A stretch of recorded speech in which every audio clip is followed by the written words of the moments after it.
Assalamualaikum warahmatullahi wabarakatuh. Selamat siang Baik.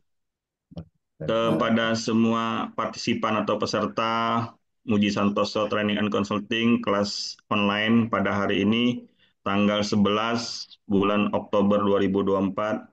Yang terhormat, saya sapa dulu Pak Muji sebagai pendamping atau pembina kita. Selamat siang Pak. Kepada Pak Anwar Subianto sebagai narasumber kita hari ini, dan kepada ibu-ibu, bapak-bapak, para peserta yang lainnya yang tidak dapat saya sebutkan untuk saat ini Pak, nanti saya cek-cek lagi nih. Alhamdulillah, puji syukur pada Allah Subhanahu wa taala dengan mengucap alhamdulillah, salawat dan salam dengan mengucap Allahumma shalli ala Muhammad. Adapun maksud kita siang hari ini untuk mendengarkan Pak Anwar Subianto sebagai narasumber memberikan materi tentang kertas kerja spesifikasi bangunan gedung. Kemudian sebelum acara dimulai, mari kita berdoa menurut agama dan kepercayaan kita masing-masing. Berdoa mulai.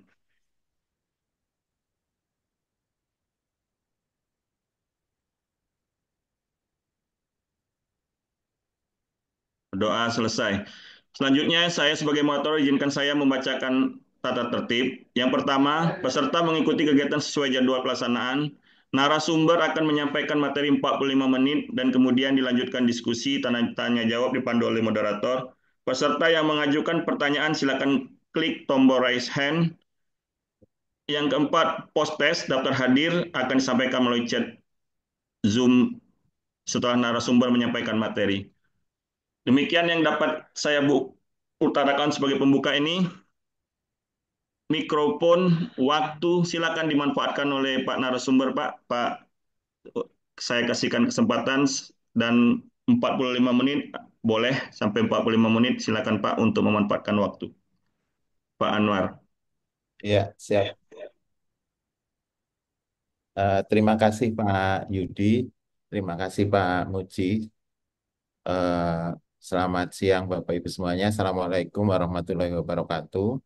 Waalaikumsalam. Alhamdulillah pagi ini, siang ini kita bisa bersilaturahmi lewat online ini untuk mendiskusikan terkait kertas kerja spesifikasi teknis bangunan gedung. Eh, Alhamdulillah kita mungkin siang ini semoga kita diberi kesehatan, bisa memberi apa berdiskusi dengan baik sampai selesai nanti. Baik, saya sampaikan materi saya terkait eh, kertas kerja spesifikasi teknis bangunan gedung. Jadi nanti dalam setelah ini akan ada spesifikasi kertas kerja yang akan kami bagikan. Jadi kemungkinan kertas kerja tersebut sudah mengakomodir seluruh kebutuhan spesifikasi teknis yang ada di dalam peraturan LKPP nomor 12 tahun 2021. Dan memang kalau sebenarnya kalau kita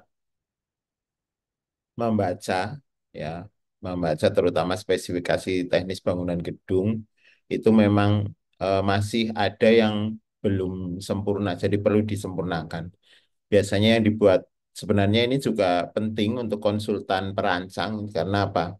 Karena banyak yang dibuat konsultan perancang itu apa hanya sebagian saja. Misalnya seperti kebutuhan tenaga kerja, terus standar teknis yang update itu juga masih belum apa terakomodir di dalam spesifikasi teknis yang diberikan oleh konsultan perancang kepada pengguna jasa. Jadi hal tersebut memang eh, perlu kita apalagi untuk pemilik ini perlu untuk mengetahui sebenarnya sedalam apa spesifikasi teknis eh, apa yang akan diberikan. Begitu juga dengan karena spesifikasi teknis itu menyatu dengan gambar. Biasanya gambar-gambar ada juga yang hanya denah tampak potongan tanpa eh, apa namanya eh, detail. Jadi detail itu tidak padahal eh, Mas lagi ngajar. Iya, maaf, bentar lagi ngajar gini, gini, gini. Jadi maaf tadi ada telepon yang eh, saya lanjutkan. Jadi ada sebagian dari apa yang dibutuhkan itu tidak terakomodir di dalam spesifikasi teknis yang sudah disusun oleh konsultan perencana, terutama masalah eh, pengukuran dan pembayaran itu kalau spesifikasi teknis gedung yang selama ini saya baca, saya baca-baca, saya perhatikan itu di bab bagian akhir itu yang harusnya ada eh, eh, apa kebutuhan itu pembayaran dan pengukuran itu tidak ada. Juga seringnya kita eh, gambar yang menyatu dengan spesifikasi teknis itu juga tidak detail, gambarnya tidak lengkap. Saya lanjutkan. Jadi kita pengertiannya ini bahwa spesifikasi teknis ini tatanan teknik yang berisi petunjuk untuk penyedia jasa dalam menyusun dokumen penawaran dan pelaksanaan pekerjaan. Salah satunya itu. Tetapi di sisi lain, spesifikasi teknis ini juga dasar untuk melaksanakan evaluasi itu ya. Dasar untuk melaksanakan evaluasi dan penawaran dan membantu semua stakeholder atau pihak yang terkait untuk sependapat dalam pemahaman sesuatu hal teknis tertentu yang terjadi dalam satu pekerjaan. Jadi muaranya memang kalau pekerjaan salah satunya di spesifikasi teknis itu agar tidak terjadi apa namanya persengketaan atau ketidaksepahaman. Nah, ini juga spesifikasi teknis ini juga memuat masukan, asas, kriteria, proses, dan keluaran yang harus dipenuhi. Jadi memang kalau kita melihat di peraturan lembaga nomor 12 tahun 2021 itu sangat sangat lengkap gitu.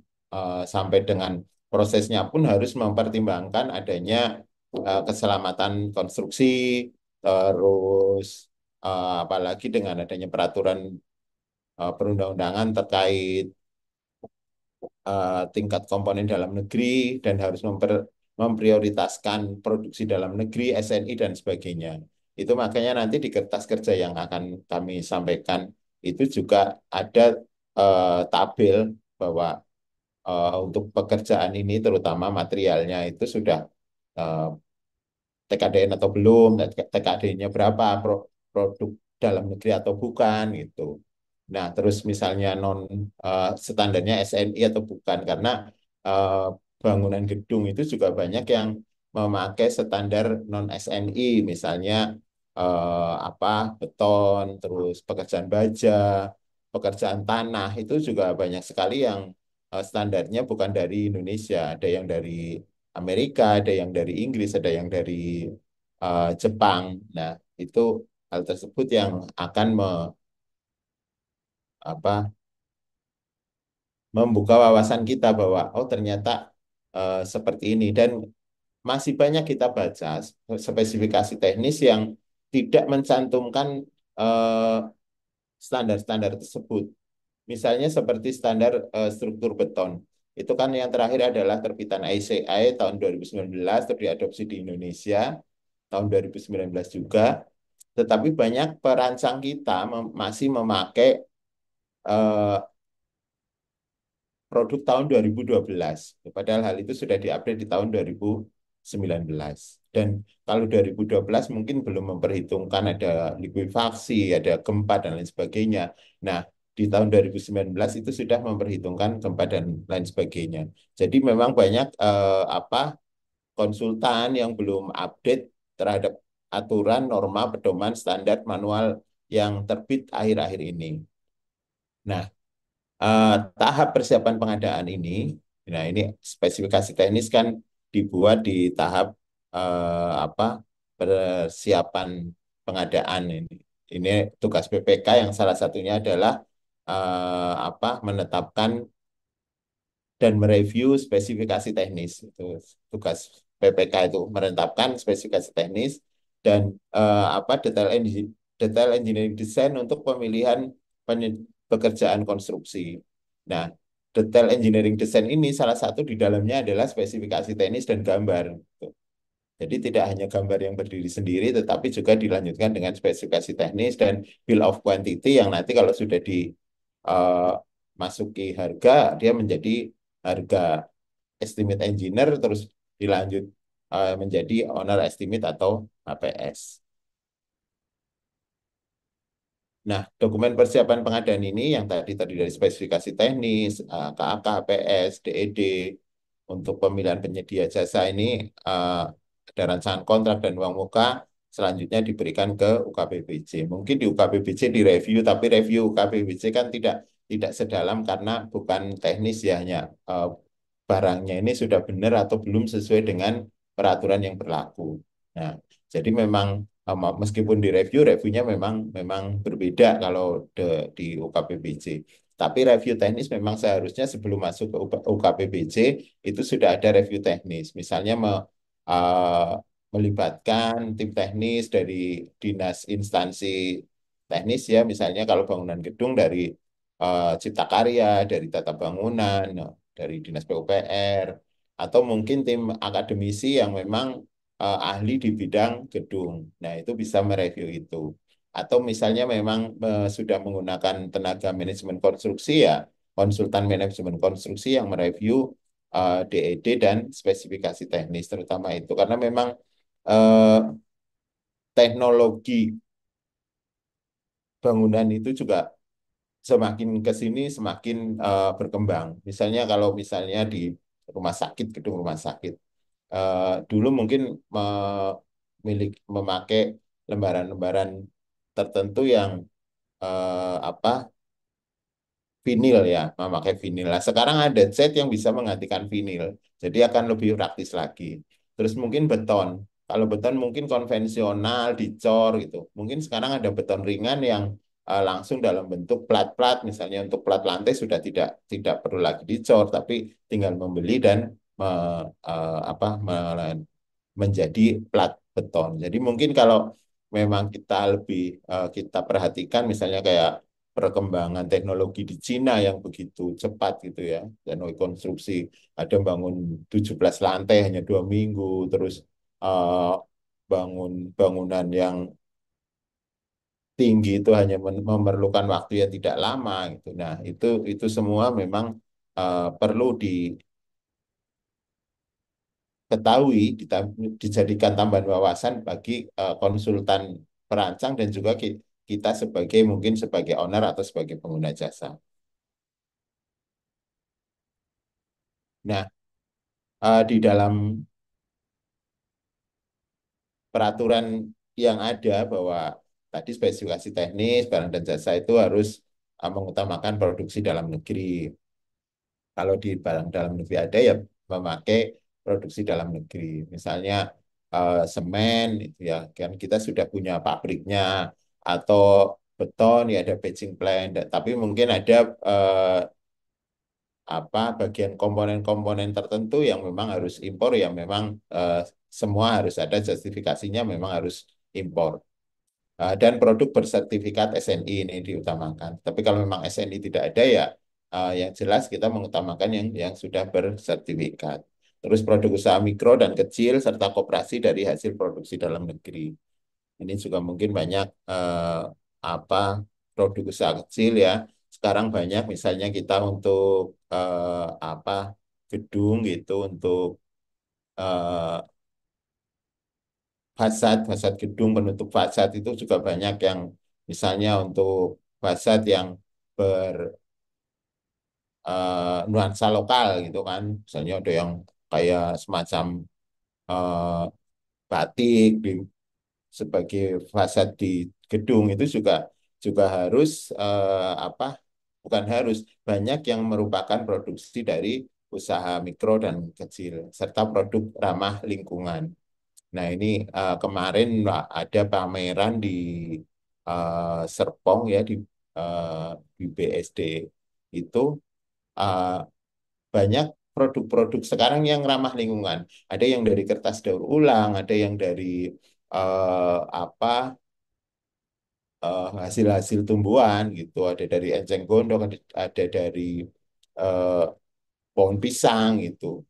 Jadi itu produk-produk ramah lingkungan yang memang apa bisa di recycle atau memang tapi tahan lama juga. Jadi memang kita harus banyak mencari informasi terkait produk-produk yang ramah lingkungan ini. Nah, ini untuk proses penyusunan spesifikasinya.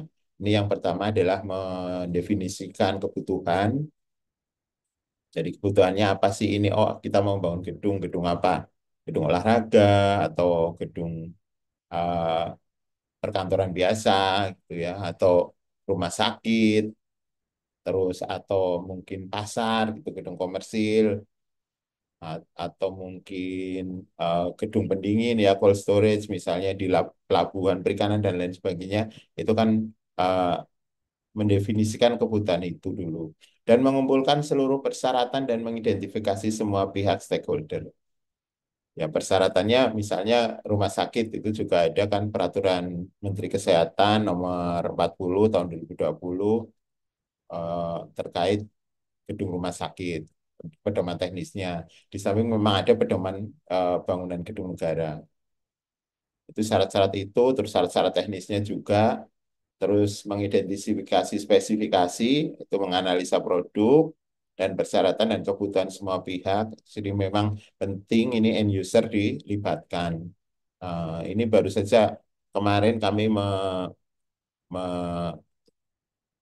melihat salah satu pembangunan gedung untuk kateterisasi jantung. Ternyata di samping saluran gas itu, di samping ada gas oksigen, ada gas nitrogen juga, ada lagi eh, apa satu saluran yang memang diperlukan untuk tambahan itu. Dan juga ada apa namanya untuk penghawaan. Jadi ternyata kalau di ruang kateterisasi jantung itu penghawaan itu sebenarnya ditujukan agar alatnya yang terus dingin itu, bukan bukan untuk pasiennya. Nah, hal-hal tersebut kan memang perlu di apa? Perlu dicatat juga gitu, perlu dianalisa di eh, kebutuhannya ini kebutuhan siapa gitu. Jadi hal-hal tersebut memang, nah misalnya kayak tadi penghawaan di ruang itu kateterisasi. Nah, meskipun itu untuk mendinginkan alat, tetapi tetap dia harus steril. Jadi memang ada penanganan khusus terkait nanti apa AC-nya seperti apa. Terus nanti juga pemeliharaannya, pemeliharaan karena kan kalau ruangan steril ya tidak mungkin pemeliharaannya atau perawatannya dari dalam ruangan. Jadi dia dimodifikasi sedemikian rupa, jadi merawat AC-nya pun dari luar ruangan. Dan itu memang perlu mungkin meminta pendapat ahli atau orang yang sudah expert di pembangunan rumah sakit. Dan melihat referensi, banyak referensi yang sekarang sudah update. Setelah itu adalah menentukan mutu pekerjaannya seperti apa, terus jumlah pekerjaannya, dan waktu yang dibutuhkan, serta tingkat layanannya. Dan hasil akhirnya adalah dokumen spesifikasi. Nah, persyaratannya adalah fungsi dan kinerja yang dibutuhkan, jumlah barang jasa yang diperlukan, dan batasan ukuran dan desain esensial. Ini balik lagi ke tadi, ke tidak hanya DED, tetapi juga ke gambar. Jadi membaca gambarnya seperti apa. Seringnya gambarnya, kalau gambar sampai tidak detail gitu ya, gambar sampai tidak detail ya nanti mesti di lapangan akan terjadi apa perbedaan pemahaman. Meskipun eh, hal yang sederhana, misalnya jumlah lampu itu. Kadang satu titik lampu itu hanya kalau sesuai analisa itu dikasih kabel hanya 10 meter dari stop kontak. Nah, padahal kan kadang ada lampu yang jauh. Nah, ini hal-hal seperti ini yang kalau kita hanya membaca standar saja, standarnya minimal 10 meter, tapi ternyata titik lampunya jauh dari stop kontak kan berarti lebih dari itu. Kalau tidak ada gambar detailnya, otomatis nanti di lapangan saya pernah menjumpai satu gedung berlantai 3 itu hanya karena tidak ada gambar detailnya, kabel yang dihitung itu hanya 20 meter. Padahal itu satu gedung 3 lantai yang luasnya setiap lantainya itu 600 meter persegi. Nah, hal-hal seperti ini yang harus didiskusikan juga dengan end usernya. Terus nanti pada saat DED-nya gambar konsepnya seperti apa sampai dengan gambar jadinya itu juga harus dilihat karena tidak mungkin eh, kemungkinan akan ada apa namanya hal tersebut kekurangan volume atau kadang eh, misalnya kebutuhan energi kan menentukan eh, apa jenis kabelnya itu. Kabel yang kecil mungkin tidak bisa untuk ruangan tertentu atau kebutuhan listrik tertentu. Nah, hal-hal tersebut yang memang harus jelas di batasan ukuran dan desain esensial.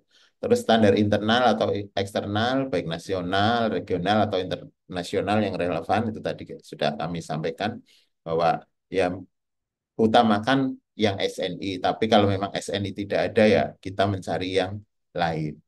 Banyak juga yang mengadop dari luar terus diesensikan. Dan kelemahannya kalau yang dari luar kadang-kadang kita tidak melihat apa tahun terbitnya. Tuh, tidak ditambahi tahun terbit standar itu di luar negeri. Terus rincian dari model yang ada pada saat ini, ya yang sesuai bila ada tadi seperti itu, apa banyak-banyak melihat, banyak membaca. Terus sekarang mungkin lagi model juga yang apa penutup dinding seperti marmer tetapi bukan marmer gitu. Dan itu kan sedang ngetren gitu kan. Kalau dulu mungkin wallpaper yang bagus-bagus, sekarang wallpapernya diganti. Terus juga ada kayu-kayu buatan gitu ya, yang estetik gitu. Itu seperti itu. Terus batas waktu atau kapan diperlukannya barang dan jasa tersebut juga nanti harus harus tercatat. Karakteristik atau isu-isu terkait barang dan jasa dan kondisi kesehatan dan keselamatan. Ini memang eh, kalau bangunan gedung ya kita mengacu kepada eh, Permen PUPR 10 tahun 2021. Dan itu memang ada hubungannya nanti dengan spesifikasi teknis. Nah, di dalam spesifikasi teknis ini kan ada eh, metode pelaksanaan kerja. Nah, metode pelaksanaan kerja ini yang harus dihubungkan dengan kondisi keselamatan. Juga saat kita membreakdown pekerjaan, membreakdown uh, breakdown structure ya, struktur pekerjaan kita breakdown, itu juga kita harus mengidentifikasi uh, apa potensi atau risiko keselamatan kerja. Nah, itu ada hubungannya dengan itu. Meskipun nanti di spesifikasi teknis itu dikeluarkan karena dia akan dibahas sendiri di rencana keselamatan konstruksi. Ini ada beberapa kunci adalah ruang lingkup, karakteristik, kinerja atau performance, dan pertimbangan umum saat membuat spesifikasi teknis dan isu untuk ditangani dalam spesifikasi. Ini informasi dalam spesifikasi teknis. Ya, kalau seperti ini apa kita mungkin pernah melihat spesifikasi bina marga atau jalan jembatan. Itu memang kalau jalan jembatan itu di Kementerian PUPR pun itu yang paling lengkap untuk eh, apa spesifikasinya karena memang di jalan jembatan itu di samping ketentuan umum, referensi, terus ada standar yang dipakai, ada cara-cara mengerjakannya, ada cara pengujiannya, ada persyaratan materialnya, dan yang terakhir adalah pengukuran dan apa pembayaran. Nah, ini elemen spesifikasi teknis, ada elemen mutu, tingkat mutu untuk bangunan gedung, ya. terus ada waktu, ada tingkat pelayanan, dan ada jumlah. Nah, spesifikasi ini secara umum, baik barang maupun jasa, ada merek, ada standar, ada sampel, ada spesifikasi teknis ya. Jadi di dalam spesifikasi teknis menjelaskan spesifikasi teknis, sertifikat spesifikasi komposisi, spesifikasi fungsi. Ini agak banter soalnya uh, tinggal 20 menit waktunya. Dan spesifikasi kinerja. Ini untuk penyebutan merek ya, penyebutan merek dalam spesifikasi teknis di pasal 19 ayat 2. Ini kalau jadi selama ini masih banyak yang rancu juga bahwa sebenarnya merek itu ya boleh kalau itu bagian dari komponen. Misalnya penghawaan gitu, maunya pakai Mitsubishi. Ya, kalau gedung ya boleh. Gitu. Ya sepanjang kita tahu kan seperti itu. Eh, kalau bagian dari suku cadang atau komponen atau bagian dari sistem. Nah, kalau katalog gitu kan itu boleh menyebut merek. Nah, pertimbangan merek ini kelebihannya adalah eh, komunikasi jelas dan tidak multitafsir. Kan tidak multitafsir kalau kita maunya AC Panasonic ya Panasonic. Kalau misalnya kita liftnya merek eh, apa namanya Fuji ya merek Fuji itu kan sekarang lift banyak sekali.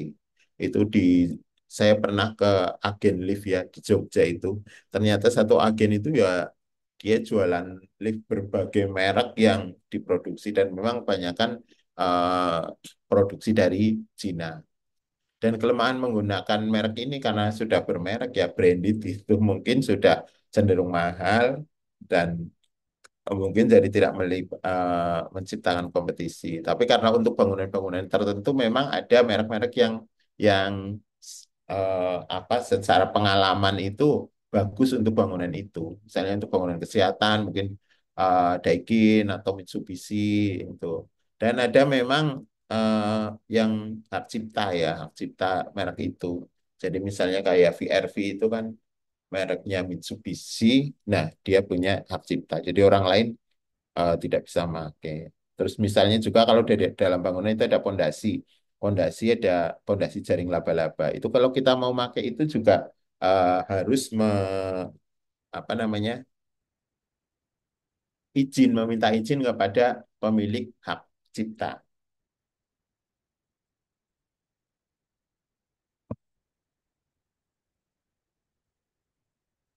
Nah ini contohnya punya cukup udara merek Mitsubishi, lift penumpang merek Fuji dan apa semen Portland merek tiga roda.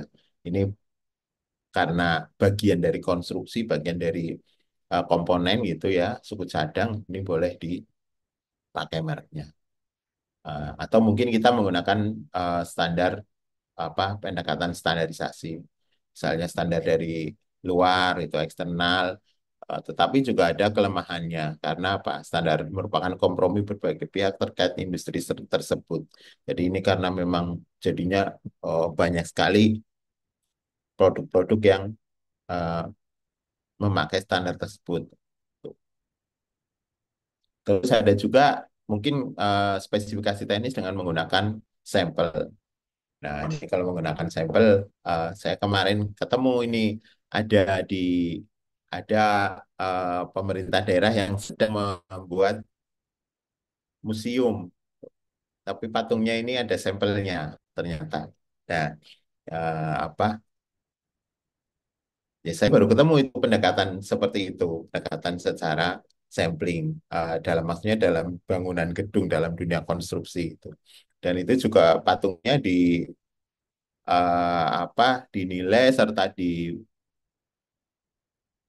dikuratori oleh Asosiasi Pematung Indonesia.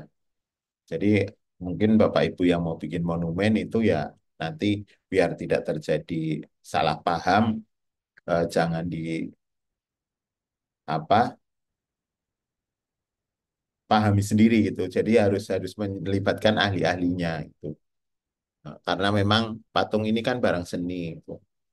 Tetapi awalnya patung tersebut di dihitung, diukur gitu. Jadi oh catnya butuh 10 eh, apa kaleng gitu, terus apa semennya sekian lah. Itu nilai apa nilai seninya tidak dinilai padahal itu kan barang seni kan gitu.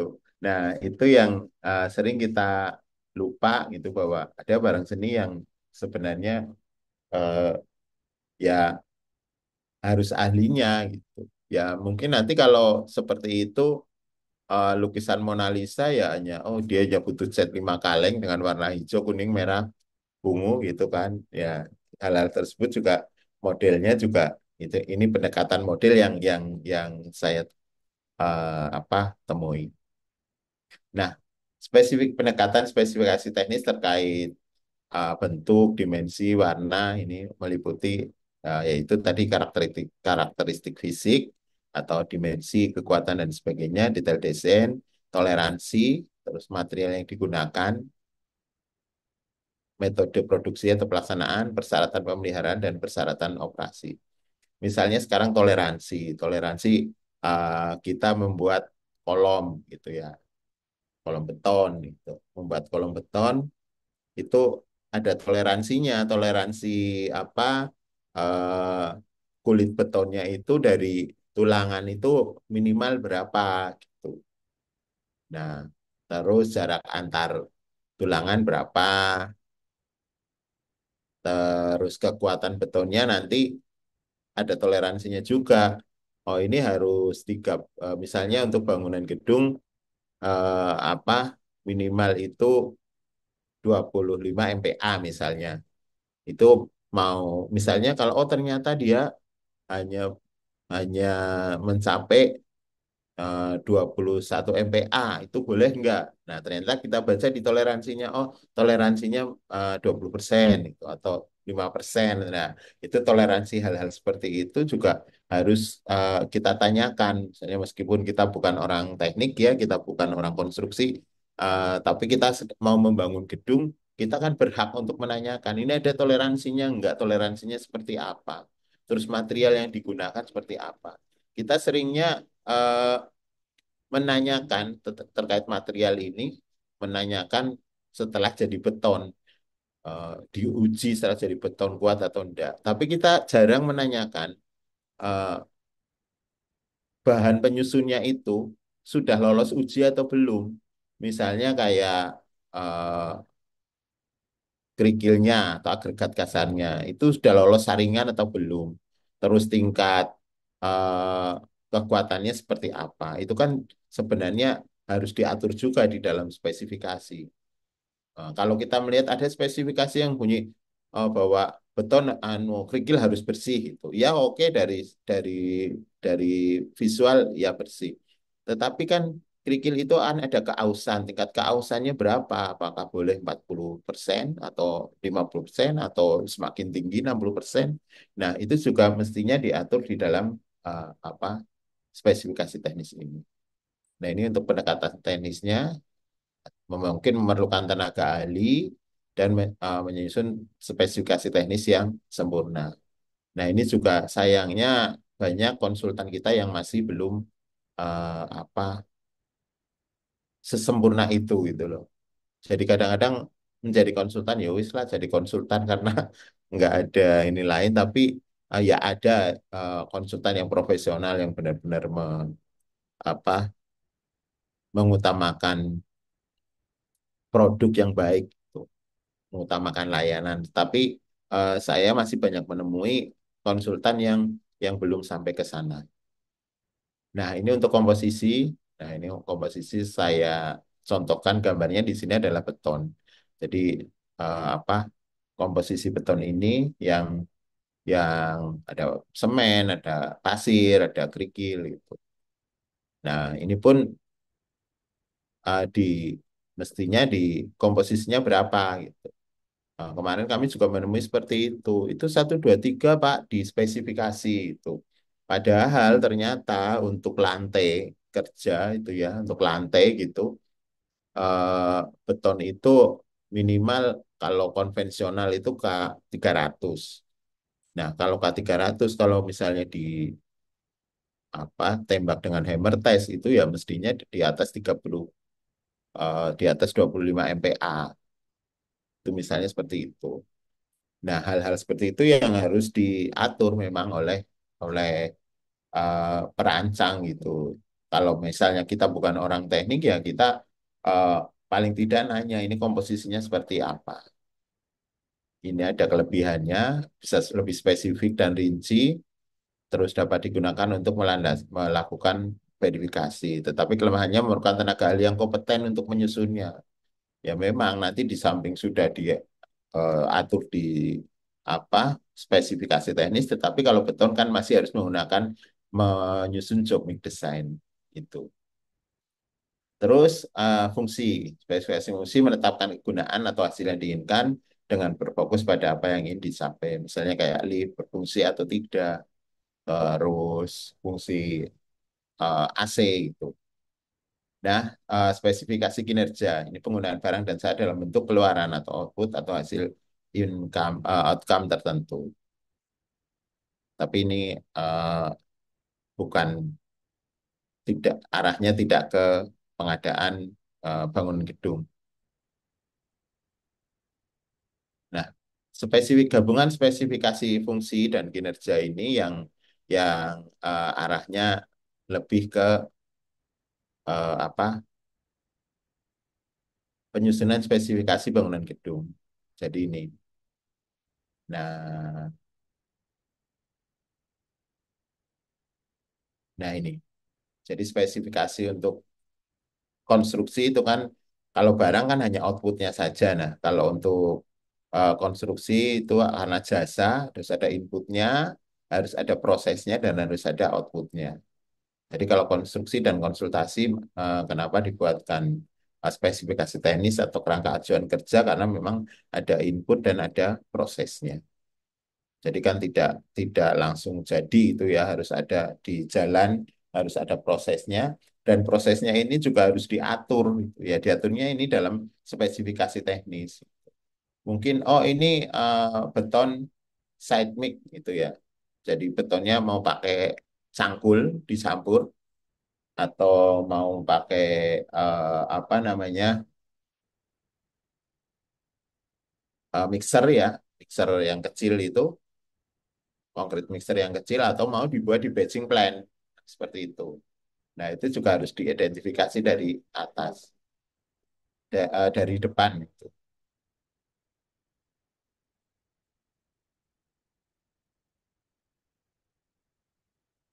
Nah, ini untuk spesifikasi barang atau jasa itu dia mengatur tentang kualitas, kuantitas, terus waktu penyediaan, tingkat layanan, dan mungkin informasi lainnya yang penting yang disampaikan di sini.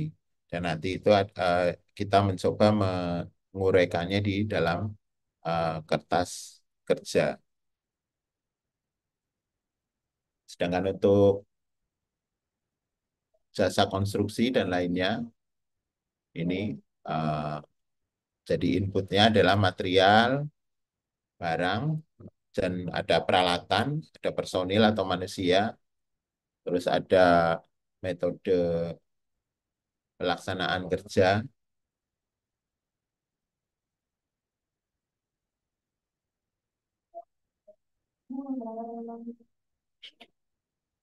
dan di dalam metode pelaksanaan ini juga apa diatur, misalnya barangnya lolos bisa dipakai atau tidak, terus butuh peralatannya seperti apa, dan peralatan juga harus tadi di samping layak operasi juga mendukung keselamatan konstruksinya.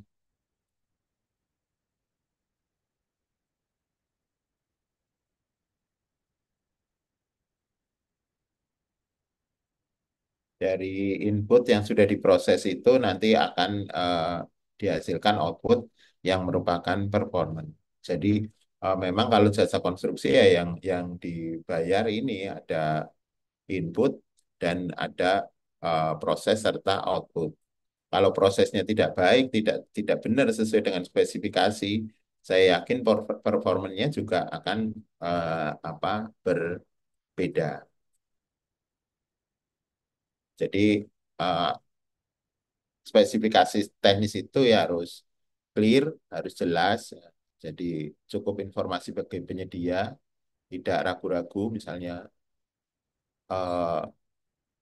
ini barangnya mereknya Panasonic atau sejenis gitu, atau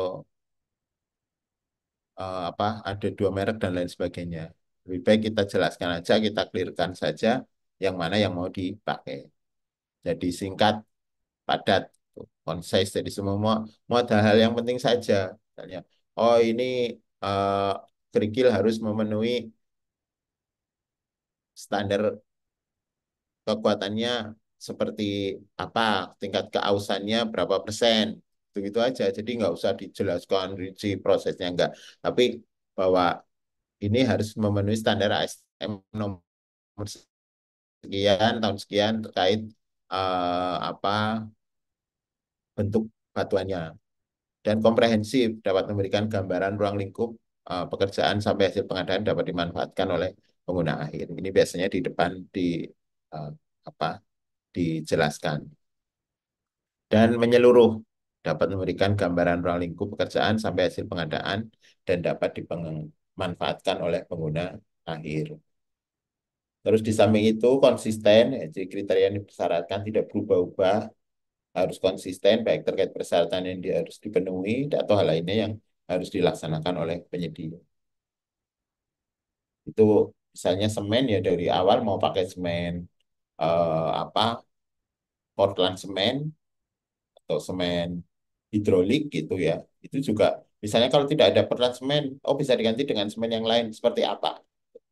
Jadi apa eh, tapi harus ada dulu yang ini. Tapi kalau biasanya kalau beton itu kalau semen hidrolik kekuatannya seperti apa, kalau semen pozolan eh, kekuatannya seperti apa itu sudah ada ketentuannya yang dibuat tabel. Dan spesifikasi teknis itu harus sesuai dengan kebutuhan pengguna akhir dan menghindari spesifikasi yang berlebihan. Menghindari spesifikasi yang berlebihan yang dimaksud di sini adalah apa? Ya mungkin biasanya kita pergi kemana gitu ya, misalnya pimpinan kita atau pengguna jasa di tengah-tengah itu ganti spesifikasi itu. Atau mungkin kita melihat di mana dimasukkan ke dalam pekerjaan yang sementara tidak bisa dilaksanakan di tempat kita. Atau mungkin daerah-daerah tertentu yang memang secara ini material bangunannya atau bahan bangunannya masih belum tersedia dengan baik. Nah, ini untuk sasaran pasokan, memastikan mutu dan inovasi barang jasa yang dibeli, jadi sesuaikan aja dengan ketersediaan di lokal atau memang kalau bisa didatangkan dari luar ya kita harus melihat apa waktu penyediaannya. Jadi memastikan ketersediaannya juga jadi waktu tunggunya, mengamankan ketepatan waktu kedatangan itu juga kesesuaian spesifikasi dengan kebutuhan. Terus metode spesifikasi dan tipe spesifikasi juga gunakan spesifikasi kerja untuk memacu kreativitas dan inovasi penyedia barang atau jasa. Kalau kreativitas kita sudah tidak meragukan lagi ya. Sering-seringnya kan seperti itu. Baru jalan ini sudah minta ganti karena saking kreatifnya. Nah, gunakan merek terkenal bila memang diperlukan keandalan barang atau jasa. Ini biasanya untuk gedung-gedung tertentu yang memang memerlukan eh, pelayanan yang lebih baik. Nah, memastikan dukungan penyedia barang jasa, metode spesifikasi, dan tipe spesifikasi. Nah, menentukan prioritas PBJ. Dilakukan prioritas kaji ulang, spesifikasi apabila jumlah spesifikasi yang harus disusun atau dikaji ulang terlalu banyak. Nah, ini lakukan prioritas, jangan semuanya mungkin jangan semuanya dikaji ulang. Tapi kalau mau mengkaji ulang semuanya ya yang dari yang eh, apa eh, pekerjaannya banyak itu sampai nanti yang mungkin hanya ya tidak penting itu aja. Terus waktu penyusunan spesifikasi ini terbatas. Mungkin kalau kita memakai, oh ini di tahun T-1 pelaksanaan dibuat perencanaannya, itu mungkin ada kelonggaran waktu. Tetapi bayangkan kalau kita menggunakan apa desain build itu waktunya berkejaran dengan waktu.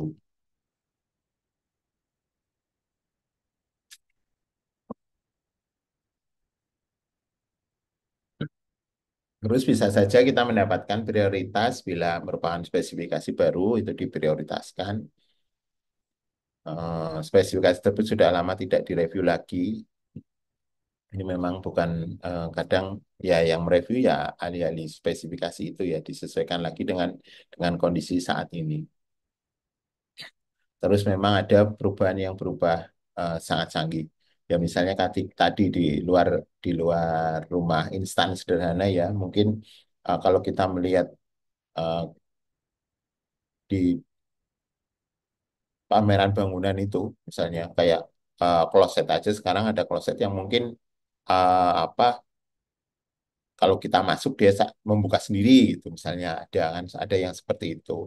Terus juga peralatan-peralatan apa kitchen dapur itu juga banyak banyak apa eh, perubahan teknologinya ke sini lebih baik. Tuh. Ya, tinggal 39 detik. Oke, Dilanjutkan aja Pak, lanjutkan tanggung. oke, lanjutkan Tiga, ya. tiga lagi ya. Oke. Ya. Jadi ini kesesuaian spesifikasi dengan ketentuan, ada spesifikasi sesuai dengan kebutuhan pengguna akhir atau penerima itu jelas harus apa tidak mengarah ke produk merek tertentu kecuali untuk suku cadang. Nah, ini tadi sudah dijelaskan di depan. Kalau suku cadang, purchasing, lelang cepat dan jasa konstruksi. Itu kan jelas apa boleh menyebutkan merek tertentu, memaksimalkan produk dalam negeri dan memaksimalkan standar nasional Indonesia.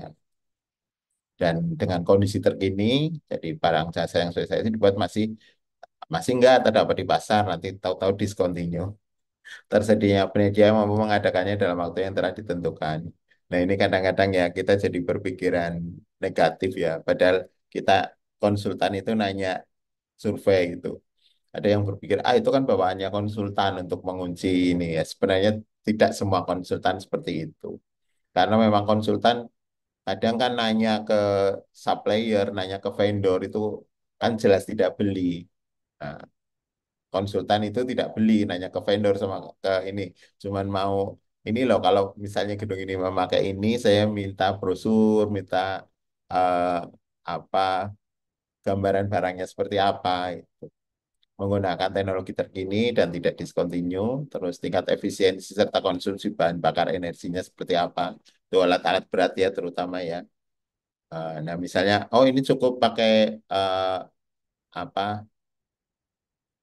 peralatan yang kecil-kecil, gitu. Misalnya kayak bego, tapi bego yang kapasitasnya kecil, nggak perlu yang besar. Terus misalnya kayak tower, crane, tidak perlu.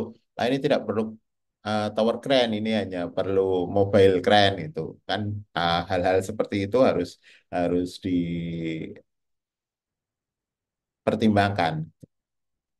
Selaras dengan konsep ramah lingkungan, mengurangi kebisingan.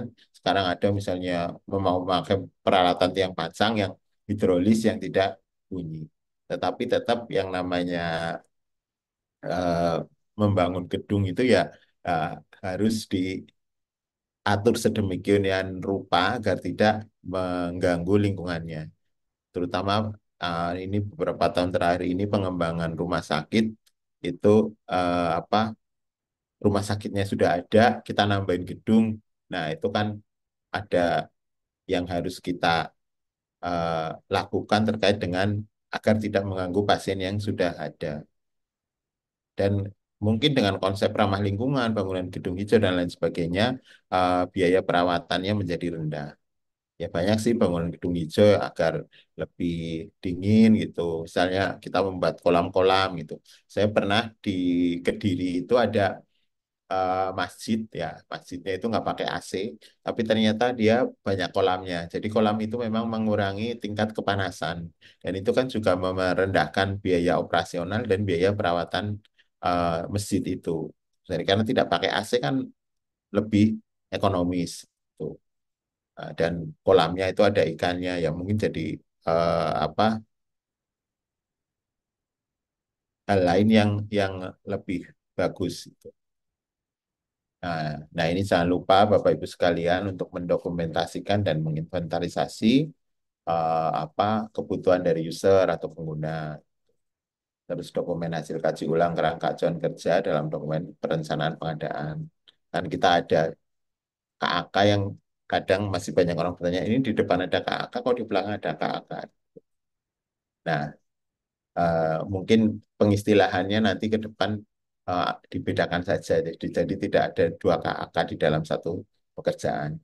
Terus informasi survei pasar sudah dilakukan eh, informasi dan dokumentasi spesifikasi teknis itu tadi mungkin dari owner, dari vendor gitu ya, dari supplier. Nah ini contoh kertas kerjanya. Terima kasih. Eh, Nanti contoh kertas kerjanya akan kami sampaikan sudah untuk yang update akan kami sampaikan ke Pak Muji. Demikian mungkin yang bisa eh, saya sampaikan siang ini karena waktunya juga sudah melebihi beberapa menit, 5 menit. Saya Ya, kembalikan ke Pak Yudiansah. Silakan Pak Yudi. terima kasih Pak Anwar atas penjelasannya. Untuk partisipan atau peserta lainnya sudah sama-sama kita dengarkan penjelasan dari Pak Anwar Subianto. Eh, ini di kolom chat sudah ada pertanyaan. Dua, Pak. Coba kita ke kolom chat aja dulu, dua penanya. Itu yang pertama dari Pak Iki dari PPU, itu apakah setiap pekerja konstruksi wajib mensyaratkan uji material atau hanya untuk pekerjaan tertentu?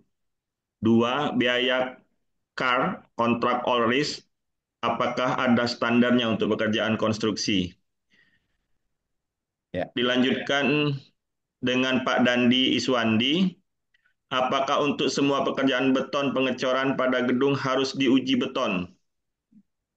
Nah, mungkin itu Pak di dua penanya dari tiga pertanyaan tersebut. Monggo Pak, nanti yang lain silakan untuk raise hand kalau ada sudah mempersiapkan pertanyaan sambil kita mendengarkan penjelasan dari Pak Anwar Subianto.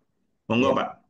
Terima kasih Pak Yudi. Jadi yang pertanyaan pertama, apakah setiap pekerjaan konstruksi wajib mensyaratkan uji material atau hanya untuk pekerjaan tertentu? Jadi tidak semua pekerjaan konstruksi itu disusun dari material. Mungkin kalau pekerjaan elektrikal, mekanikal itu kan yang dibutuhkan komisioning ya, dibutuhkan komisioning. Nah, kalau misalnya pekerjaan beton, baja itu ya jelas harus apa harus diuji. Jadi kalau beton itu sebelum sebelum dibuat apa desain make formula DMF itu material penyusunnya itu harus diuji dulu. Jadi material penyusunnya juga memenuhi syarat-syarat atau tidak. Itu seperti itu. Jadi kalau memang pekerjaan itu dibuat dari penyusunan material ya harus diuji materialnya dulu juga harus diuji nanti kalau sedang dibuat perancangannya juga perancangan campurannya juga hasilnya diuji dan setelah dikerjakan di lapangan itu juga ada uji akhirnya.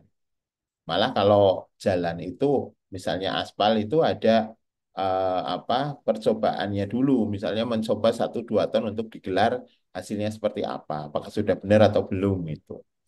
Nah, kalau beton itu di samping material awalnya diuji, pada saat penyusunan jobbing formulanya juga diuji dan nanti hasil akhirnya juga diuji. Terus yang kedua tentang kontraktor ORIS, apakah ada standarnya untuk pekerjaan konstruksi? Ya ini yang tahu biasanya asuransi ya. Saya sendiri belum pernah apa pernah sih diajak agen oleh teman saya yang asuransi, tapi memang saya belum ini dan di Indonesia mungkin belum belum membudaya ya ada satu dua tapi belum begitu membudaya ya, tentang terkait kontraktor ORS ini. Terus yang ketiga, apakah untuk semua pekerjaan beton, pengecoran pada gedung harus diuji betonnya? Kasus untuk gedung kantor satu lantai atau gedung sederhana, pekerjaan pengecoran hanya pada suluk bawah, suluk atas, sortiang pada tembok. Jadi untuk perumahan eh, perumahan sederhana ya, gedung sederhana atau rumah, kemarin saya baru saja membaca cukup K175 sampai K225. Tetapi kita tahu angka itu K175 atau K225 kan memang harus melalui eh, pengujian. Itu seperti itu. Nah, memang ada pengujian hammer test ya yang tidak merusak, tetapi alangkah baiknya kalau pada saat kita sebelum mengecor, kita juga sudah membuat untuk sampel-sampel. Jadi nanti apa kita tidak perlu eh, misalnya por gitu kan itu juga nggak terlalu signifikan untuk rumah-rumah sederhana. Tapi tetap kalau saya lebih baik dilakukan pengujian dulu. Atau kalau laboratorium yang pinter itu sudah punya apa standar. Oh ini kalau dari quarry yang ini apa mutunya sekian. Pasir dari Galunggung mutunya sekian, pasir dari Merapi sekian, pasir Lumajang sekian. Itu kalau laboratoriumnya sudah itu akan lebih banyak membantu, apalagi untuk rumah-rumah sederhana, jadi tidak terlalu banyak apa pengujian. Karena kan kadang misalnya seperti beton kan 75 meter kubik satu sampel gitu. Kalau rumah sederhana kan mungkin tidak sampai 75 meter kubik. Seperti itu Pak Yudi, jawaban Oke. dari kami. Ya, Ya, jadi pertanyaan ke satu itu diperjelas lagi dengan pertanyaan yang kedua itu Pak ya. Jadi itu tentang satu pekerjaan, ini pekerjaan toh. Kemudian ini ada yang raise hand dari suku dinas sumber daya air Kepulauan Seribu. Monggo Pak, tolong sebutkan nama dan sehari-harinya di bagian apa Pak di suku dinasnya. Silakan Ya, Pak. terima kasih Pak. Assalamualaikum warahmatullahi wabarakatuh. Waalaikumsalam. Waalaikumsalam warahmatullahi wabarakatuh. Ya, perkenalkan saya Bapak Ibu yang saya hormati. Saya Mustajab. Kebetulan baru 2 bulan saya tugas di Kabupaten Kepulauan Seribu, DKI Jakarta. Ya, Pak, ada kameranya Pak. oh, Saya kamera. potong dulu Pak. Ya, Coba, coba, coba. biar kita sama kenal. Siapa tahu saya mau ke Pulau Seribu Pak. Ya, siap, siap. Ntar dulu saya atur dulu karena ya, ya cukup Pak ya. Ya, Ya, ya, ya. Silakan Pak, lanjut. Terima kasih. Pak Anwar, saya sangat wah, sangat luar biasa ini karena spek itu memang menentukan eh, berhasilnya suatu bangunan. Tadi dijelaskan sangat detail banget. Lah, saya akan bertanya tentang hubungannya dengan e-katalog bangunan sama eh, desain and build, Pak. Itu. Gimana kita itu bisa menentukan, katakanlah e-katalog itu bila spek itu terpenuhi sesuai keinginan eh, perencana, terutama tadi masalah beton ya. Kalau beton itu kalau di e-katalog itu kubikasi. Lah, di dalam komponen struktur itu ada komponen tulangan atau pembesian, ada komponen begesting. Sehingga beton misalnya balok atau kolom yang akan kita eh, beli atau sesuai e-katalog itu sesuai struktur yang kita inginkan. Itu kita sesuai struktur yang ada di spek. Itu yang pertama. Terus berhubungan dengan perawatan, Pak. Apakah di harga harga e-katalog beton itu apa termasuk perawatannya? Biasanya kalau setelah dilakukan pengecoran itu dilakukan perawatan. Nah, setelah 7 hari itu dibuatkan dalam pengecoran itu dibuatkan gugus sampel untuk tes uji tekan biasanya kalau struktur itu. Begitu juga lantai. Lantai itu sama, juga ada tulangan-tulangannya. Nah, ini memastikan bahwa harga yang di e-katalog maupun desain and build yang di eh, ditawarkan oleh kontraktor itu sesuai dengan bistek yang kita inginkan atau kita butuhkan. Itu yang pertama. Yang kedua, Pak, di dalam pengawasan itu seperti Pak Anwar sampaikan itu, kadang-kadang dia itu tidak mengecek seperti komposisi lumpurnya pasir yang dibuat adukan itu seperti apa. Mungkin kalau kita itu beli di batching plant atau beli ready mix itu terjamin. Mungkin dia secara intern mempunyai lab sendiri, tapi gimana dengan hasil uji-uji yang akan kita minta? Nah, itu Pak, itu. Terus eh, lah desain and build itu kan kita kadang-kadang tidak memiliki kemampuan atau konsultan tidak memiliki kemampuan untuk koreksi struktur ini sesuai dengan beban yang dihitung oleh perencana enggak.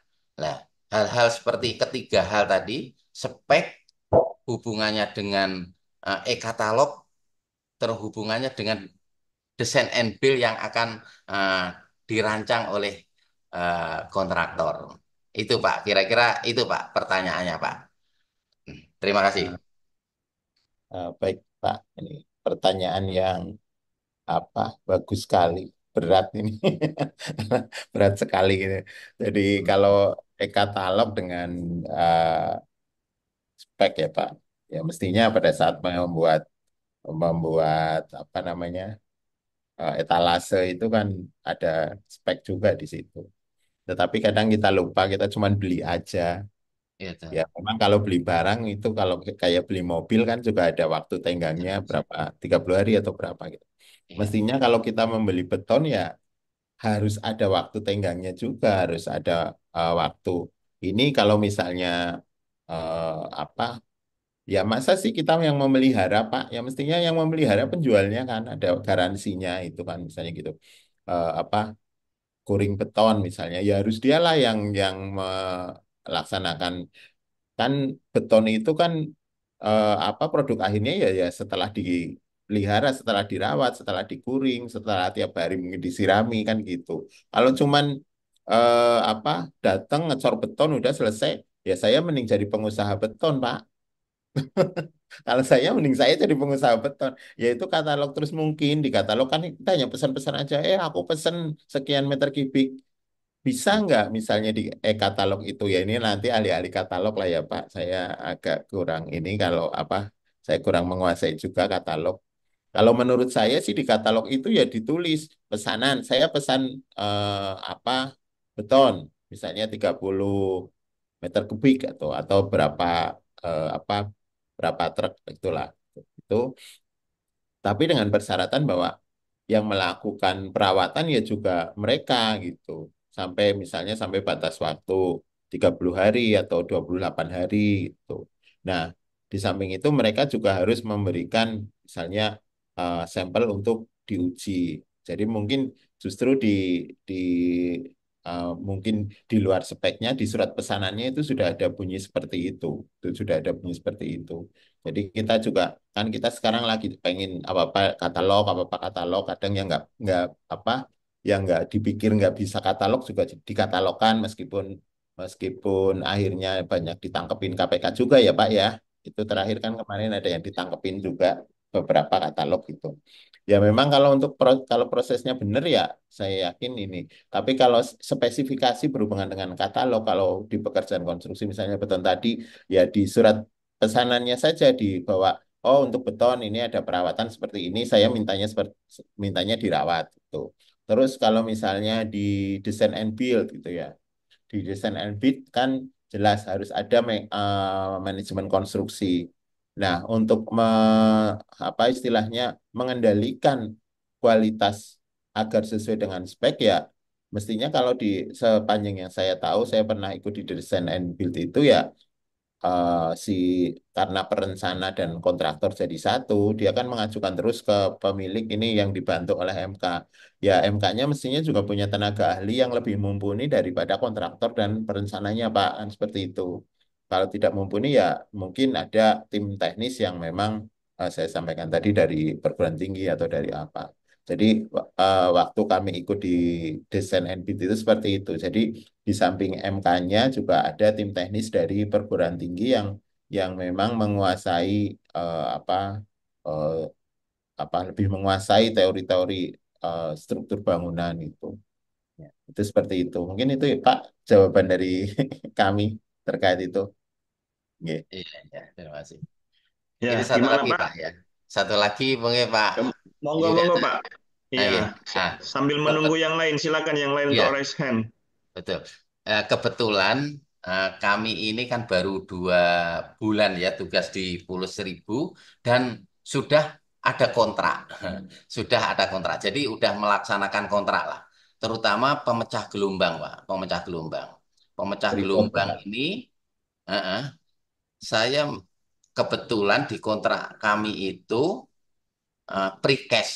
Jadi kayak tetrapod, kayak Iya. kubus masif, kayak eh, kubus berungga itu kita mintanya di darat dicetaknya. Jadi kita bawa ke pulau itu tinggal nginstal.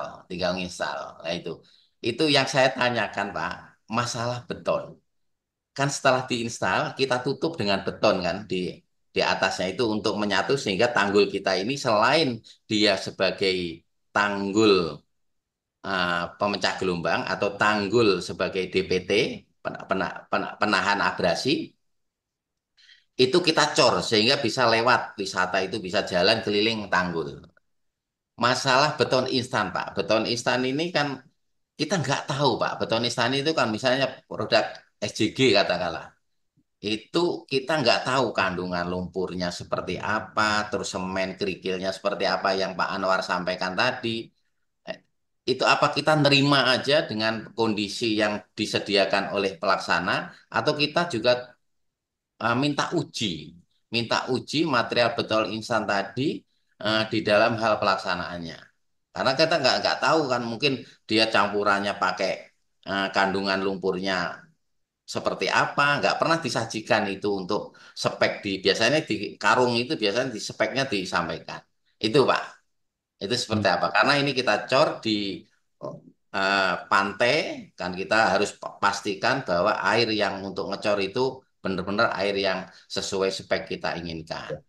Itu Pak Anwar, tambahannya satu lagi Pak. Ya. Terima Jadi kasih. begini Pak Silakan Pak, Mustajab. tanggapi Nggih. Pak Anwar. Jadi mungkin begini Pak Mustajab. Kalau saya kan eh, kalau tidak salah baca itu di SSUK atau di SSAK atau dimanapun itu ada namanya inspeksi pabrikasi ya. Iya, Inspeksi betul. pabrikasi. Nah, kalau Iya. saya sih seringnya memanfaatkan inspeksi pabrikasi sebelum barang Oh, itu siap, siap. diproduksi. Itu sebelum Iya, barang itu diproduksi, saya pengen tahu ini sebenarnya eh, ibaratnya kita ke rumah makan kan kita tahu dapurnya gitu loh. iya, Nah, siap. kalau saya seperti itu, saya seringnya inspeksi pabrikasi dulu. Meskipun itu pekerjaan mekanikal elektrikal itu saya juga sering mekanikal elektrikal itu saya ke eh, vendornya, saya lihat kabel-kabelnya dan lain sebagainya gitu. Misalnya membuat panel panel listrik dan lain sebagainya. Nah, kalau beton ini saya juga dulu waktu awal-awal saya kerja di PU itu, saya pernah kerja di PU, saya juga apa nungguin di batching plan Pak, nungguin produksinya. Iya, Kalau memang apa istilahnya materialnya kotor banyak lumpurnya ya saya nggak mau itu nanti yang dikirim ke tempat saya gitu. hmm, Jadi saya memang senang ini inspeksi pabrikasi kalau untuk barang-barang tertentu. Jadi kita kita jadi lebih tahu loh, bener nggak sih yang dikirim ke kita itu yang berkualitas itu. iya, Dan saya kemarin juga menemui ada satu vendor yang Yudit itu. iya, Ternyata Pak yang dikirim ke Pemda dan yang dikirim ke perusahaan tertentu speknya sama, tapi kita lihat secara visual barangnya berbeda. Tuh, ada yang seperti itu. Jadi memang kita yang pemilik uang ya harus lebih apa ya kalau menurut saya lebih bawel, lebih cerewet gitu. Kalau nggak seperti itu, Kak, sayang uangnya. Nah, itu yang salah satu yang saya lakukan itu inspeksi pabrikasi. Jadi sebelum dicor, saya harus tahu apa aja yang disusun di sana gitu. Terus laboratoriumnya seperti apa. Gitu. Itu Pak Mustajab. oke, iya. Terima kasih Pak. Iya. Eh, Ya, Terima kasih Pak Mustajab ya, sudah dijawab Ya, tadi. sama-sama Pak Edi. Ya, Oke, sama. kemudian Pak di yang raise hand Ibu Rustiati. Nanti Bu ya kita ke chat dulu, chat room dulu. Ini Pak tentang merek Pak. Ini memang saya juga ingin bertanya tadi tentang merek sesuai dengan kebutuhan. Mengingat di tempat kami untuk barang dibutuhkan dalam pembangunan suatu gedung harus dipisahkan proses pengadaan. Nah ini gimana Pak? Dari Pak, dari Mantawa ini ya, izin bertanya Pak terkait barang Mentawai ya. ya.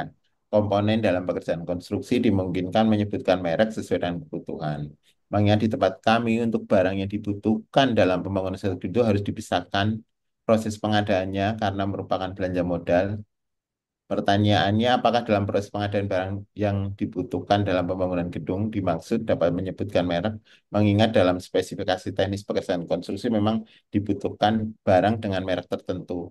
Ya, kalau barang itu merupakan satu kesatuan dengan gedung itu tidak dipisahkan, ya kalau saya sih lebih baik kalau dipisahkan ya jangan menyebut merek. Tetapi kalau misalnya itu misalnya eh, AC lah. AC itu kan bisa dipisahkan, bisa jadi bagian dari gedung. Tetapi kalau merupakan bagian dari gedung, satu kesatuan eh, kontrak gitu ya. Tidak hanya satu kesatuan konstruksi, satu kesatuan kontrak. Ya kalau saya mending langsung menyebut mereknya saja. Kalau dulu kan awal-awal, ya mungkin kalau sekarang produksinya sudah banyak yang bagus gitu ya. Dulu awal-awal kan gitu. Kalau kita disuruh memilih misalnya merek merek dagang dari Cina atau merek dagang dari Korea gitu. Misalnya Samsung dengan Changhong itu ya. Ya Bapak Ibu mau milih yang mana kan kan jelas gitu. Terus juga kadang-kadang kita memilih alat itu, memilih barang itu ya yang nanti misalnya perawatan itu suku cadangnya ada enggak, perawatannya banyak ada enggak. Saya pernah membeli satu sepeda motor itu, akhirnya ya kembali lagi ke Jepang, ke produk Jepang untuk mengganti itu karena barang itu suku cadangnya nggak ada. Nah, hal-hal tersebut juga harus dipertimbangkan itu. Tidak hanya oh ini ya belanja modal ya belanja modal pun kalau misalnya bisa dijadikan satu kali pengadaan, kenapa tidak memakai merek gitu. Tetapi kalau memang harus itu kan sudah jelas aturannya. Kalau barang itu misalnya kita hanya beli barang, kita nggak boleh menyebut merek. Tetapi kalau barang itu adalah bagian dari konstruksi, kita boleh menunjuk merek-mereknya. Saya pernah diberi tahu masalah kabel misalnya. Oh, kabel itu ternyata ada tipe A, B, C, D atau 1, 2, 3, 4 itu. Nah, kalau di luar tipe itu jangan dibeli itu karena apa? Karena kabelnya jelek gitu. Tapi kalau misalnya kalau kabel sih mungkin bukan jadi belanja modal ya. Tetapi kalau misalnya kayak AC terus apa lampu gitu. Lampu itu jadi belanja modal atau tidak? Itu kan seperti itu. Nah, tapi kalau memang bisa dijadikan satu kesatuan konstruksi, kalau saya biar bisa menyebut merek ya jadikan saja satu kesatuan konstruksi. Nah, demikian Pak Yudi jawaban saya. Oke, sudah sangat jelas ya. Kita dapat menyebutkan merek untuk suku cadang, untuk satu kesatuan konstruksi. Kemudian Ibu Rustiati, Bu. Silakan, Bu. Dari Jawa Barat. Monggo, Bu. Baik, terima kasih Pak Yudi, Pak Anwar, Bapak dan Ibu. Assalamualaikum warahmatullahi wabarakatuh. Ada tiga hal Salam. mungkin Pak Anwar, mudah-mudahan nggak terlalu panjang nih pertanyaannya. Yang pertama Pak, sebenarnya siapa yang menyusun kertas kerja spesifikasi bangunan gedung ini ya Pak ya? Mohon maaf saya Pokja Pak. Kita memang pernah beberapa kali dapat pekerjaan tender ini, pekerjaan konstruksi bangunan gedung, tetapi memang mereviewnya spesifikasi teknis itu rata-rata PPK sudah jadi Pak dari konsultan perencana. Ya, Jadi memang saya belum pernah juga dengar cerita mereka atau kami juga menanyakan bahwa kertas kerjanya sudah dibuat belum gitu. Nah ini sebenarnya siapa Pak yang menyusun ini? Kalaupun memang konsultan dan PPK pembagian perannya seperti apa ya Pak ya? Kalau tadi kan Pak Anwar bilang melakukan juga cek pasar ya Pak ya. Tadi barang tersebut ada apa enggak dan lain sebagainya. Ini seperti apa gitu?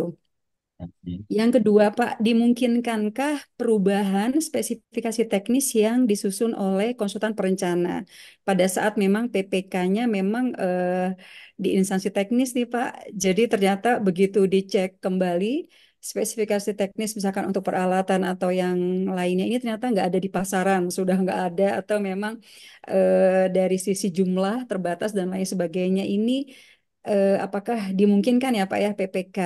Nah, bagaimana dengan PPK yang bukan teknis ya Pak ya?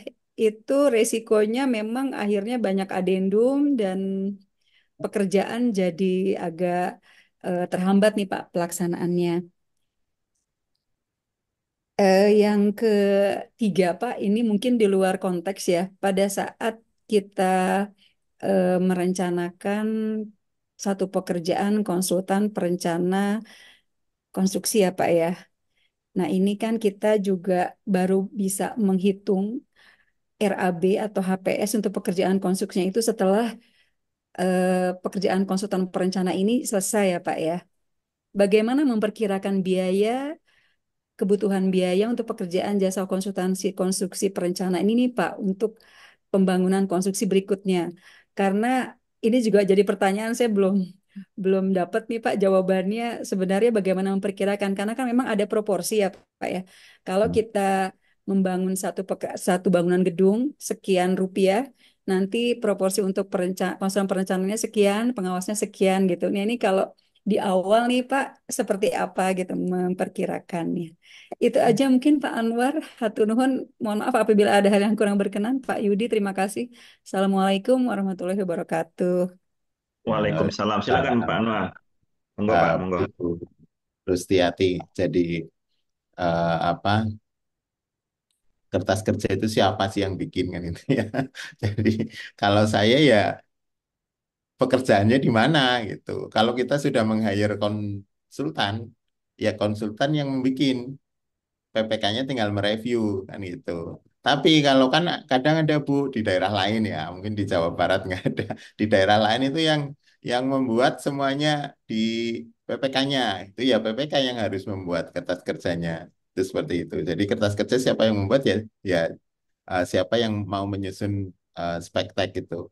Nah, kalau kita sudah punya konsultan, sudah meng-hire konsultan ya kertas kerjanya konsultan yang apa menyusun. Nah, terus kalau misalnya bukan dari eh, dinas teknis gitu ya. Nah, ini yang sering Bu saya jadi curhat nanti. Eh, kita memakai tim teknis lah kalau bukan dari dinas teknis itu.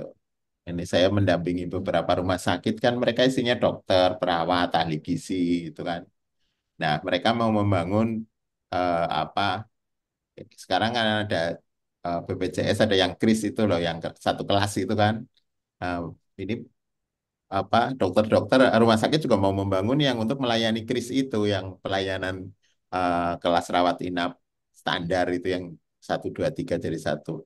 Nah karena mereka dokter karena mereka perawat nggak punya kemampuan untuk mereview pun teknisnya nggak ada akhirnya ya kami sarankan ya sudah menggunakan tim teknis dari mungkin dari perguruan tinggi atau dari ahli-ahli yang memang sudah expert, berpengalaman dan punya punya apa sertifikat gitu. Dan alhamdulillah malah ini 6 tahun ini saya mendampingi beberapa rumah sakit, justru hasil terbaik itu yang PPK-nya bukan orang teknik, Bu. Baik arsitektur, sipil, ya saya juga heran. Kenapa kok yang hasilnya bagus-bagus, terus diperiksa BPK juga BPK-nya, oh ini kok bisa bagus ya, padahal PPK-nya perawat, PPK-nya dokter gitu. Nggak tahu kenapa kalau orang PU kok jadi begitu. Saya sebut aja lah, Bapak. Jadi seperti itu. Iya, jadi justru kalau orang PU nggak tahu kenapa jadi banyak masalah di pelaksanaan pembangunannya. Tapi mereka itu dari ya nggak tahu kenapa. Jadi itu terus yang ini berarti pertanyaan udah dua ya Bu ya. Iya, Pertanyaan perubahan spek Pak dari ya. konsultan dari konsultan berencana di review oleh PPK boleh enggak? Itu udah ada yang bantu jawab Pak, tapi monggo Pak, Pak Irwan udah bantu jawab, boleh Bapak tambahkan. Kemudian Ini yang ketiga pertanyaan ketiga saya lupa konsultan. Bu. Pertanyaan ketiga, Bu. Tadi saya agak agak lupa. Pertanyaan yang terakhir yang dari Bu Rusti itu. Eh, Halo, Bu. Diulangi Bu, Pertanyaan tolong Bu. terakhir.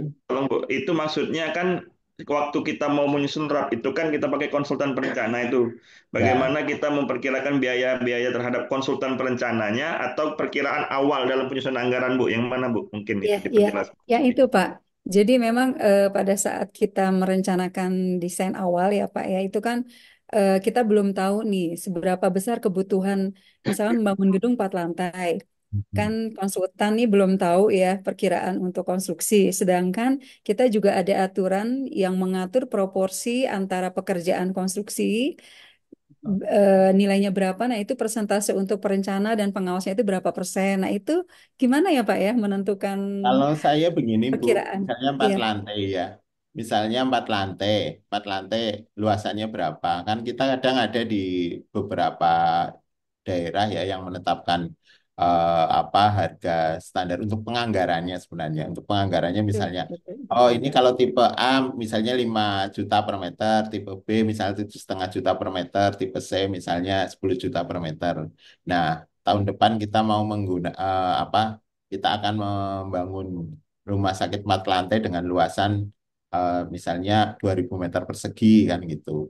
Nah ya dari proporsi itu saja perkara itu kan tetap penganggaran Bu. Nanti kan HPS baru kita kita detailkan lagi. Bisa saja nanti HPS-nya jauh lebih rendah dari itu. Sama kami juga kemarin seperti itu ada eh, karena memang anggarannya sih sudah ditentukan ada anggaran 80 miliar untuk eh, rawat inap 5 lantai. Nah, terus ternyata ketemulah untuk MK-nya itu 2,3. Tetapi itu kalau MK itu yang bertugas mulai dari sebelum perencanaan sampai nanti eh, FHO. Nah, ternyata MK ini hanya bertugas di saat pengawasan pelaksanaan gedung saja. Jadi perencanaan, review sama membantu Pokja tender itu sekitar 20% tidak di apa tidak bisa digunakan itu. Jadi hanya 80% saja, 70% pelaksanaan dan 10% itu dari 2,3 itu turun menjadi sekitar hanya 1,8 1,9.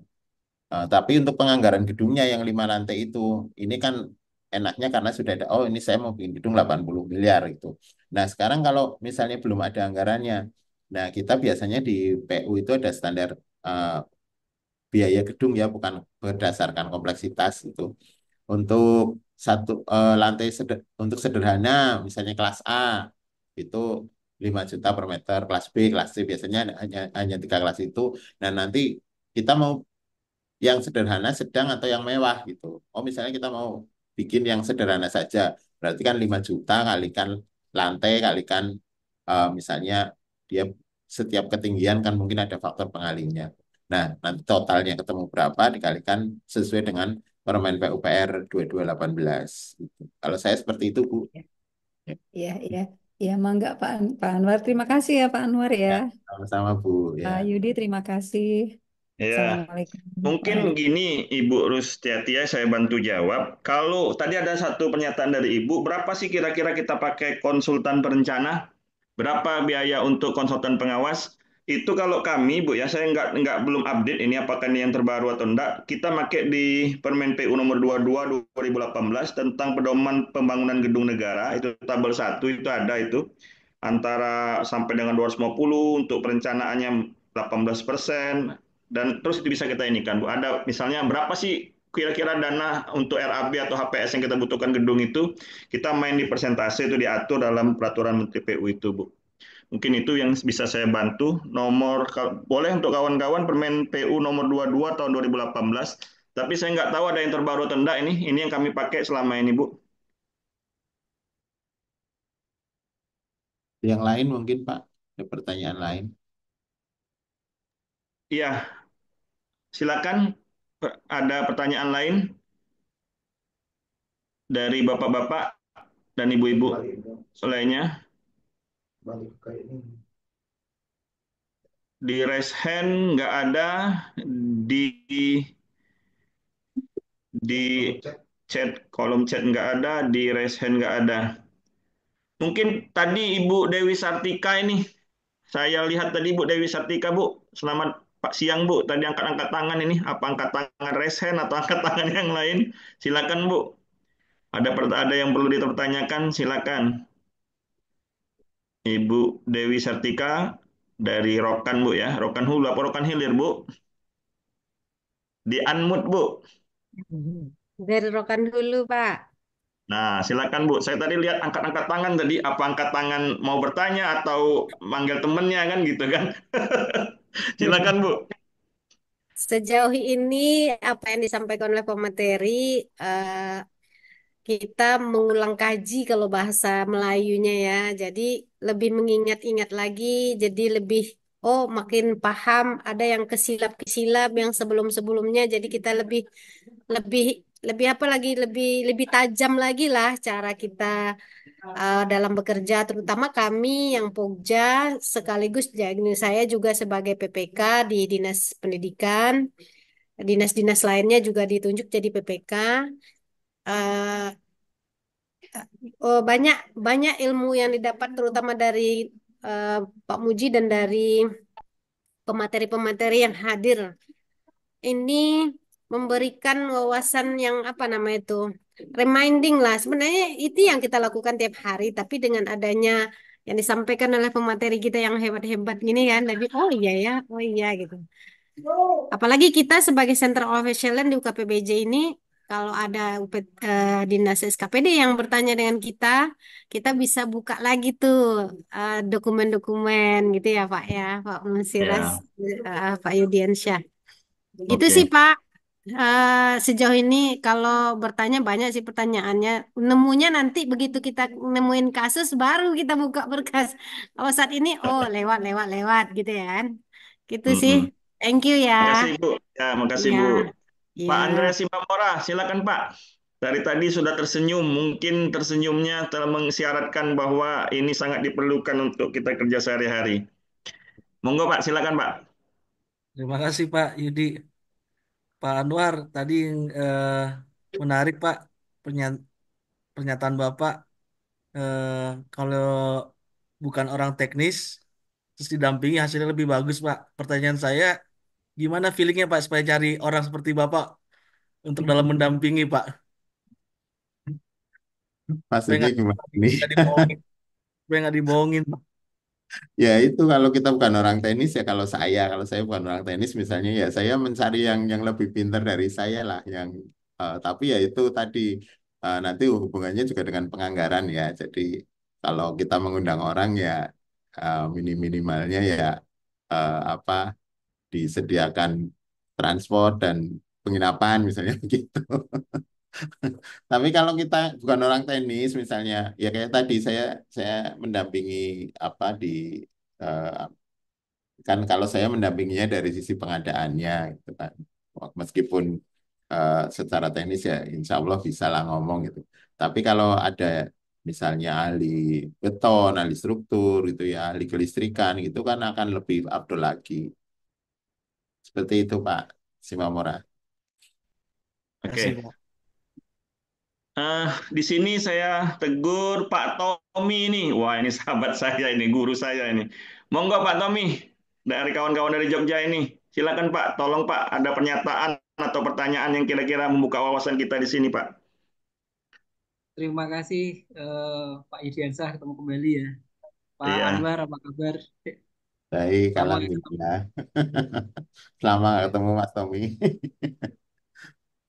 Eh, Kalau sekarang ini Pak Anwar di model dokumen pemilihan kita itu Pokja itu tidak melakukan evaluasi terkait dengan spesifikasi teknis Pak Anwar ini ya apa ya ya karena sudah digunduli apa Iya, namanya perannya Pokja untuk relaksasi. ya relaksasi kemarin itu jadinya ya apa eh, sering kejadian nih ternyata pas pelaksanaan itu speknya berubah gitu kan. Misalkan tadinya mau pakai eh, merek ini, kemudian berganti merek yang lain, kemudian pengaruh ke TKDN dan seterusnya itu Pak Anwar. iya.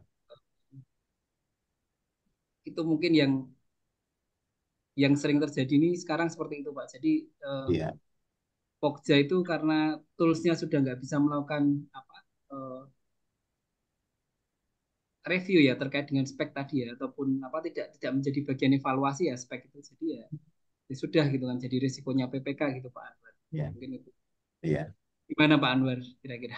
Ya, memang sudah bukan bagian dari yang dievaluasi ya memang karena dievaluasi kan tidak mengevaluasi eh, apa spek.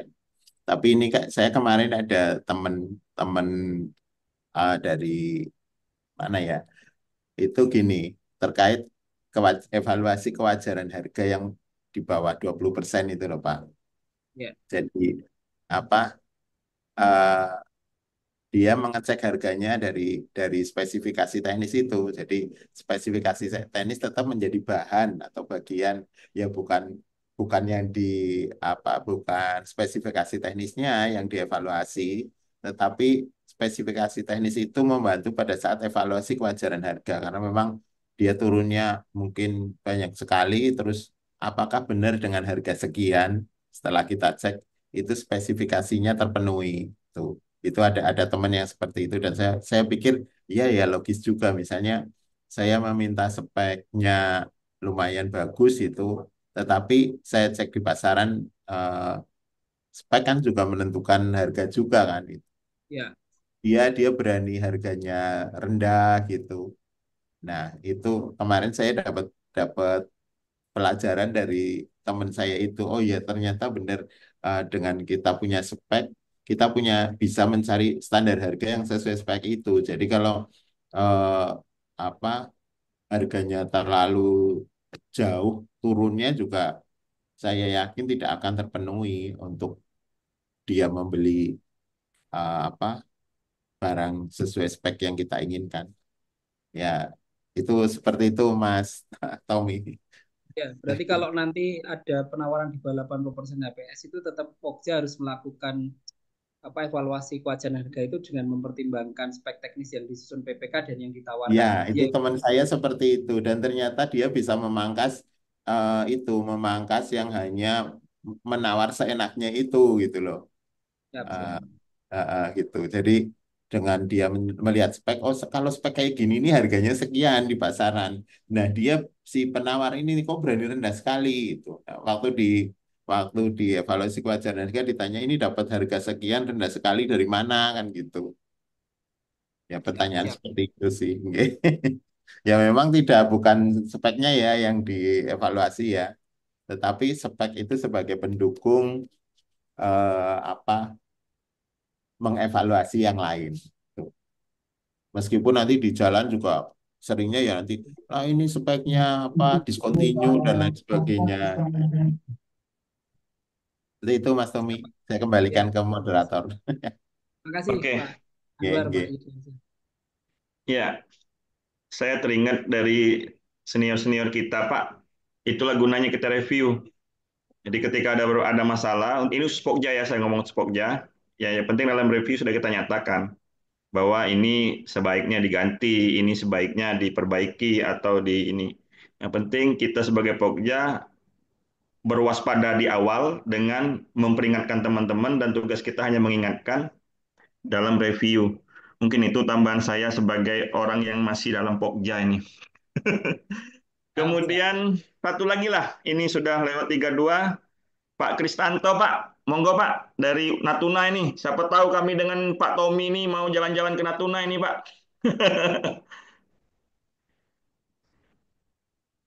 Di unmute Pak, Pak Kristanto, KBBJ Natuna Pak, silakan Pak, boleh bertanya, boleh apapun Pak. Yang penting urusannya PBJ. Assalamualaikum. Eh, Waalaikumsalam. ya. Saya rasa nggak ada pertanyaan, cukup jelas yang disampaikan oleh narasumber dan juga kebetulan juga kami juga Pokja, jadi ini sangat membantu apa yang kami lakukan dalam review karena juga sama disampaikan oleh Pak Anwar tadi, kami beberapa kali itu ada EKH, jadi kadang-kadang spek yang ditawarkan itu berbeda dengan spek yang di apa namanya ditentukan oleh PPK-nya gitu kan. Karena benar gitu kan Pak katakan Pak Anwar, merek itu berpengaruh pada harga gitu. Nah, jadi ini sangat membantu bagi kami. Saya rasa itu Pak, terima kasih banyak atas ilmunya kepada narasumber Pak Anwar juga Pak Muji. Saya rasa itu Pak, terima kasih. Assalamualaikum warahmatullahi wabarakatuh. Waalaikumsalam. Waalaikumsalam warahmatullahi wabarakatuh. Eh, Pak Sugiri, Sarjana Peternakan ini, MSI. Monggo Pak, ada kata-kata Pak di unmute Pak, Pak Mas Sugiri SPT MSI.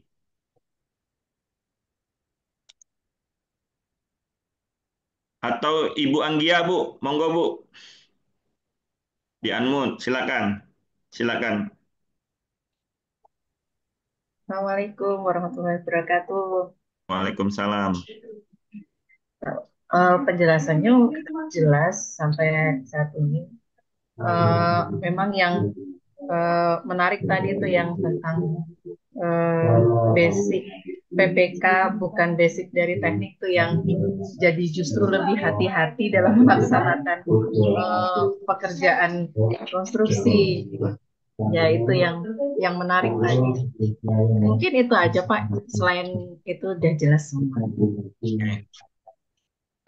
Untuk Pak Anwar, silakan closing statementnya Pak. Kalau ada hal-hal garis penekanan atau garis-garis pokok yang perlu kami sebagai peserta ini untuk diingatkan atau menjadi catatan kaki kami Pak. Silakan Pak. Baik Pak Yudi. Jadi apa spesifikasi teknis ini merupakan salah satu bagian penting dalam penyusunan eh, kebutuhan barang dan jasa, pendukung yang sangat penting. Dan sekali lagi kami sampaikan apabila dalam pelaksanaan pekerjaan kita bukan bukan orang teknik ya, bukan berarti dunianya sudah selesai, tetapi yakinlah kalau dalam pengadaan barang dan jasa itu banyak solusinya. Jadi kita tidak akan berhenti sampai di sini, tetapi kita terus akan mencari solusi dan mencari yang memberikan yang terbaik untuk pengadaan barang dan jasa. Mungkin itu saja Pak Yudi. Terima kasih, mohon maaf apabila ada kesalahan. Terima kasih atas masukannya. Saya juga banyak belajar dengan Bapak Ibu sekalian. Dan saya akhiri. Wassalamualaikum warahmatullahi wabarakatuh. Waalaikumsalam warahmatullahi wabarakatuh. Sekali Terima lagi, kasih Pak terima Anwar. kasih Pak Anwar. Dan dengan closing statement-nya, saya juga ada satu kalimat yang sering kita diskusikan, tapi kadang kita lupa, bahwa PPK atau PPTK itu bukan Superman, tapi mereka adalah harusnya sebagai manajer atau manajer yang mengatur tim teknis, boleh mengatur pendamping, boleh, tergantung kadar atau beratnya pekerjaan yang kita dapatkan. Mungkin itu dari saya. Mungkin saya mohon maaf apabila dalam menjadi moderator ini saya kurang tangkas atau kurang baik, itu karena semata-mata kekurangan saya. Kepada Allah Subhanahu wa taala saya mohon ampun. Saya tutup di sini dengan mengucap alhamdulillah. Saya Muji Santoso Training and Consulting kelas online dinyatakan selesai. Terima kasih Pak Anwar.